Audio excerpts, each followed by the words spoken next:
kaso moom kenn yéenewu ko kenn man yéenewuma ko keneen parce que li ñu naan sa pire ennemi sax doo ko yéene kaso waxuma la ak boo xam ne sa adversaire la nekkul sama ennemi te xamante nañ aussi. waaye kàddu yi nga xamante ni yëkkati na ko man personnellement dama koy ñaawlu parce que kàddu yoo xamante ni nii la même ñi mu àndal dégg nga ne amul kenn koo xam ne rafetlu na ñi nga xam ne ñoo gën a nekk ay responsable au niveau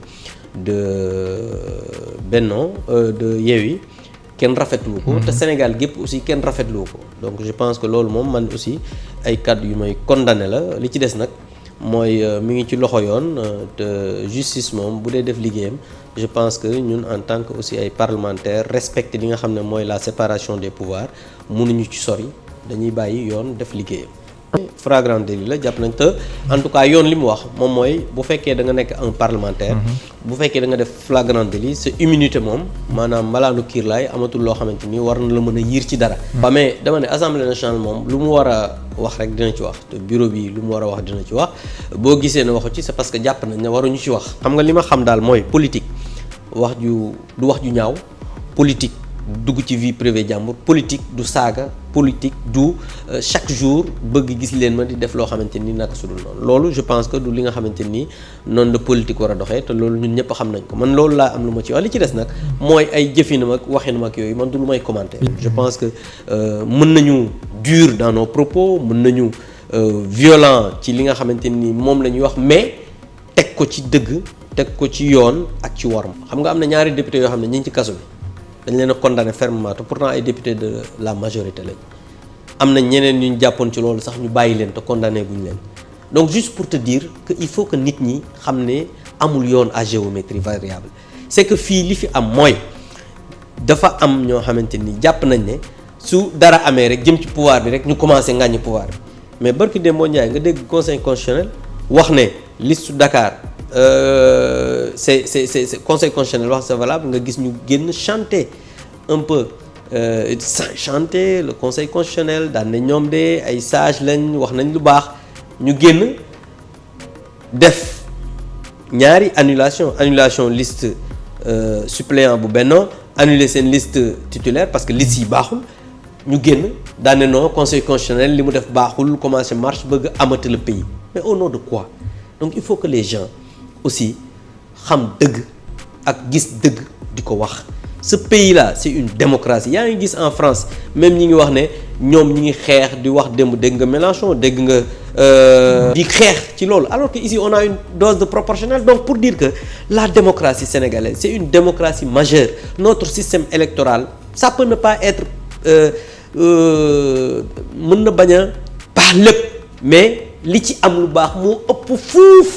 li nga xamante ni moom la nit ñi di ngaañ donc je pense que il faudrait que les gens soient responsables yow en France à partir de 120 heures amul benn journaliste bu mën a joxe benn résultat moi hier j'ai suivi et di nga koy suivre waa ji mi ngi taxaw moi je me rappelle très bien ci benn bureau mu ne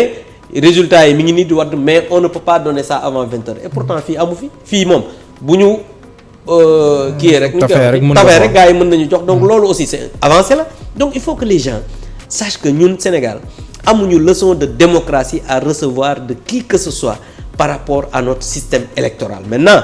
ku nekk nag am nga sañ-sañ wax sa xalaat mais na nga ko teg ci dëgg mais tey bu ñu defee lu baax ci yow wala ñu wax lu baax ci yow nga ne juridiction yi ñoo baax bu ñu waxee lu bon nga ne juridiction yi ñoo bon loolu fan lañ ko teg Ousmane Sonko tàmm na ay wax yoo xamante ni tegul fenn parce que moom ci boppam xam na ne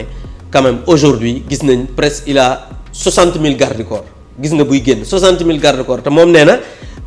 du ragal du kii nangam 60 000 garde corps lay am buy génn yow di nga am oto boo xamante nii ñi koy wër rek ñoom ñoo ëpp ñi nga xamante nii ñoom ñu nga mobiliser ba pare nga ne dañoo ñëw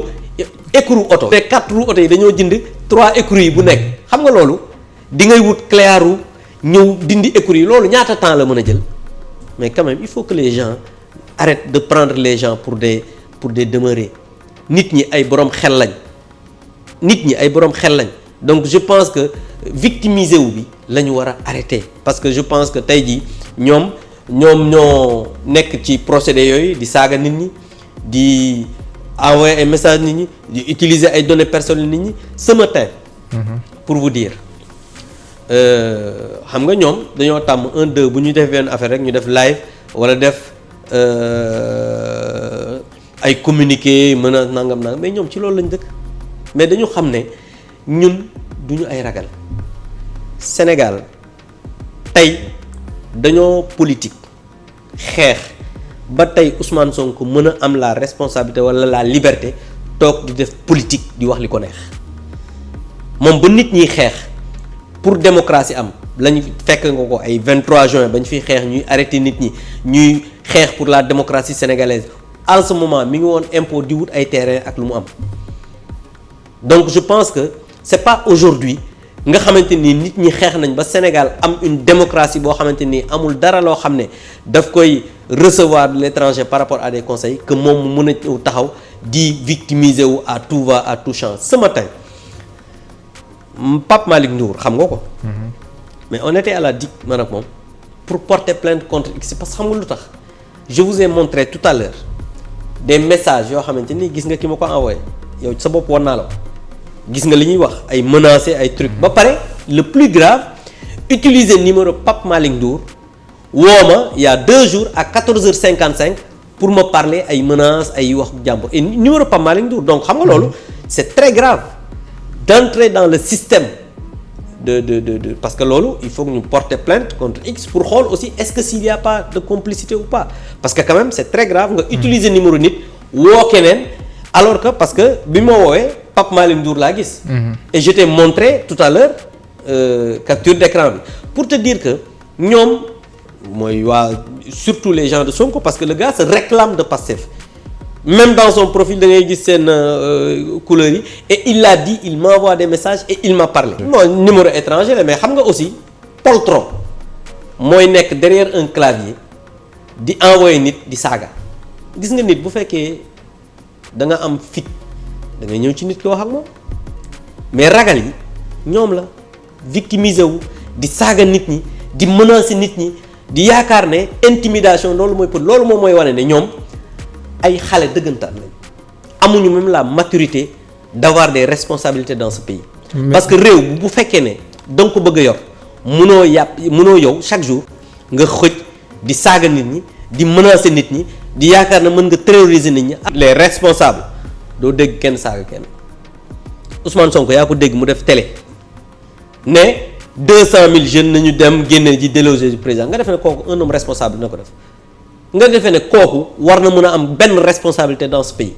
nga defee ne kooku sénégalais yi dinañ jël la responsabilité naan dañ koy jox la réew mi je voudrais juste dire à ces gens-là qui sont derrière leur clavier pour menacer les gens insulter les gens qu'ils ne pourront pas nous faire changer d'avis